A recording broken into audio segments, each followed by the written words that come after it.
Mike Sullivan. I'm a former IRS agent and teaching instructor with Internal Revenue Service. Welcome to my YouTube channel. I'm a national expert in IRS resolution matters. My YouTubes are about 5 minutes long. I give you enough information to make you an informed person on an area without giving you a lot of detail. I am available for representation matters, and I do give you a free consultation, short one. I give you enough information to really help you. So my goal here today is to talk to you. I think, what form am I talking about? The 3164B form. It's a required form that a revenue officer must send you to let you know that they can contact friends, family, neighbors, banks, employers, employees. For the most part, that's a required form. They have to do that. A long time ago, under the Bill of Rights, the IRS has to tell you what they're doing on a case. Sometimes a revenue officer will make a field call and you're not home. They'll visit a neighbor. They'll say, hey, here's my commission. I'm so-and-so Mike Sullivan with the IRS. I want to ask you some questions about Joe Smith over here. So they can also go ahead and make inquiries to banks. They can find out if you've got money there. They can contact your employers to find out who you are at a corporation, and they can contact banks to find out if you have money there. So this form is no more than a notice and letting you know, it's a scary letter, that they can contact anybody they want to find out, since you owe tax or haven't filed tax returns, to find out information about you. So if you get one of these letters, a lot of times the most common people they contact are not really so much your neighbors or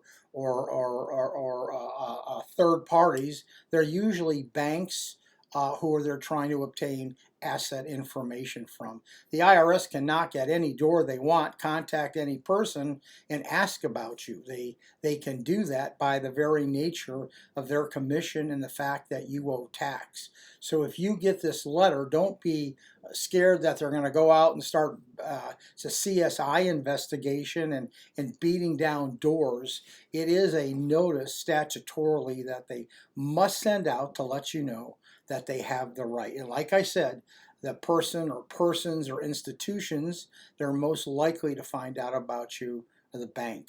The idea is, once the revenue officer sends out this letter, is you can circumvent all that by calling the revenue officer and stopping the process and find out what the person wants. So if you get that letter, I would immediately either get representation or for yourself call the RO and says, hey, I see you sent out this letter. How can I help you? What is that person going to want?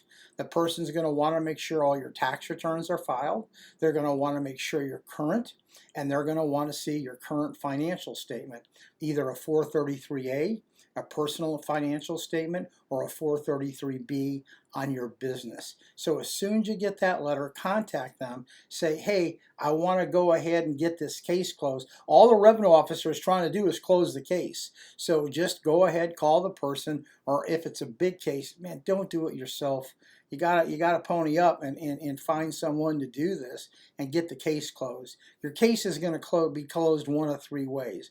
IRS is going to look at your financial statement, the 433A, the 433B, and they're going to put you either in currently non-collectible or hardship. They're going to put you in a payment agreement status, or lastly, they're going to go ahead and say, hey, yeah, you may qualify for an offer and compromise. So don't let that form, I think it's 3164B, don't let that down. Don't get down on it. It's just the revenue officer has to send it out. They have to do their job, and 95% of the time they don't execute anything off that letter. They just got to let you know they can.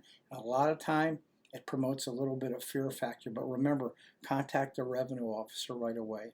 I'm available for free consultation, representation. And by the way, if you found this video helpful, YouTube really likes people to have subscriptions. It shows they have value. There's a little bell there. If you can go ahead and give me a subscription, that would be fine. By the way, leave a comment. I get back to all my comments, usually within a week. You can leave me a like, but you're welcome to contact me anytime. Thank you very much. I appreciate you leaving at least a subscription. Thank you.